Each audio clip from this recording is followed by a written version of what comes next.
There's this weird problem the United States is facing right now. We owe nearly $40 trillion. 40 trillion. 40 trillion? 40 trillion? For the first time since World War II, our national debt is now larger than our entire annual economic output. The debt increases, on average, $6.43 billion per day. We have so much debt that we're borrowing to pay the interest on the previous debt. Yes, we're past the point of no return. Paying that back would be a little like emptying a swimming pool with a coffee mug. Well, we're waiting. That leaves the uncomfortable question. How exactly does a country get out of a debt hole this large? There are really only 3 ways out of a debt crisis, or at least that's what most people think.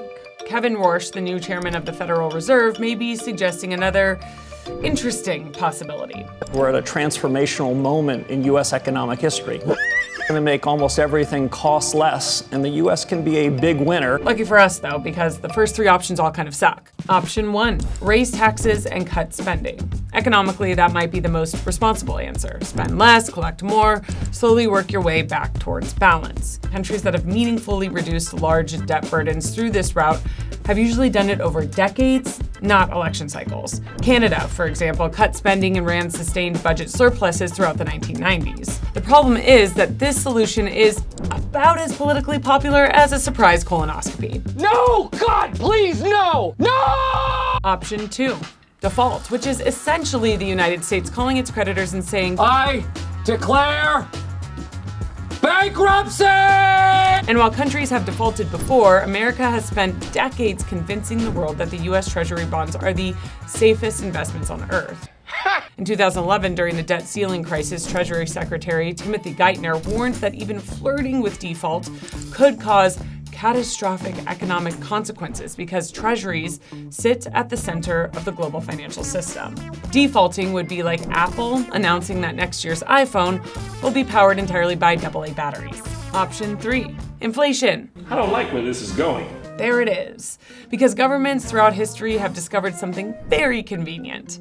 Debt doesn't necessarily have to be paid off. It just has to become easier to pay. And inflation has a funny way of doing exactly that. After World War II, the United States emerged with debt exceeding 100% of GDP. Yet over the following decades, the burden steadily fell, not because the debt just disappeared, but because inflation and low interest rates gradually reduced its weight in real terms.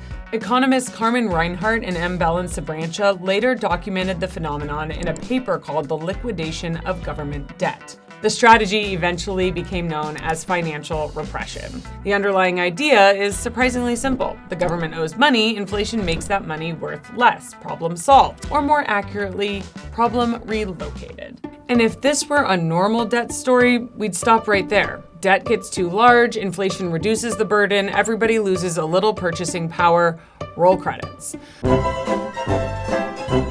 But here's the problem.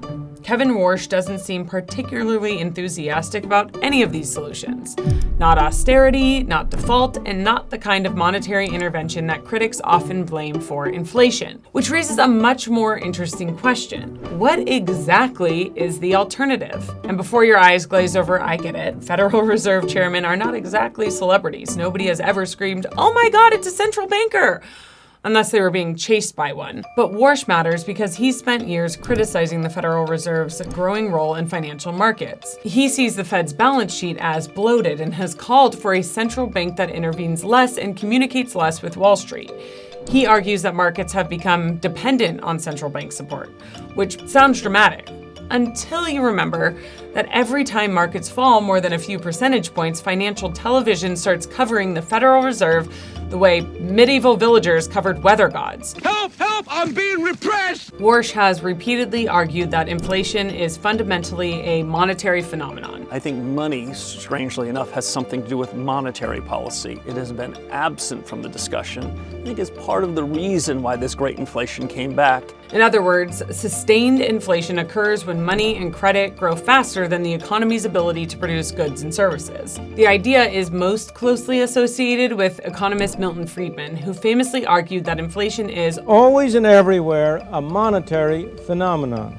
That view became a fairly mainstream idea after the inflation crises of the 1970s, when policymakers were forced to confront what happens when rising prices become embedded throughout the economy. Today, it's controversial enough to start a fight among economists faster than saying, actually, Bitcoin fixes this. Warsh has spent a lot of time talking about inflation measurement, not because inflation isn't real, but because economists disagree on how to best separate temporary price shocks from long-term inflation trends, which means the math around inflation could get weird. How strange can this get? Oh, it gets much stranger, Kevin.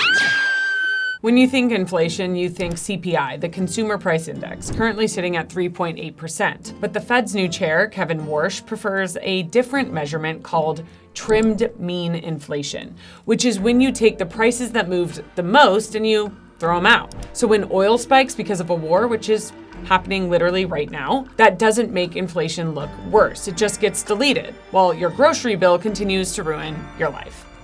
Oh, God. No! Everything okay, ma'am? It's just that you've only scanned a few items and it's already $60. And a softer inflation number gives the Fed cover to cut rates, which is exactly what you'd want to do when you're sitting on almost $40 trillion in debt and paying over $1 trillion a year just in interest. But here's the scary part. Everyone sees this time as different, and we can't just grow our way out of this one. Or can we? What if inflation isn't the main story at all? Because when you look at Warsh's comments, he doesn't sound like someone preparing to inflate away the debt. And in a Wall Street Journal essay, Warsh argued that artificial intelligence could become a significant disinflationary force, increasing productivity and bolstering American competitiveness. And that raises a possibility that gets surprisingly little attention in most debt discussions. What if the solution isn't shrinking the debt? What if it's growing the economy? After all, debt is only one side of the equation. The other side is GDP.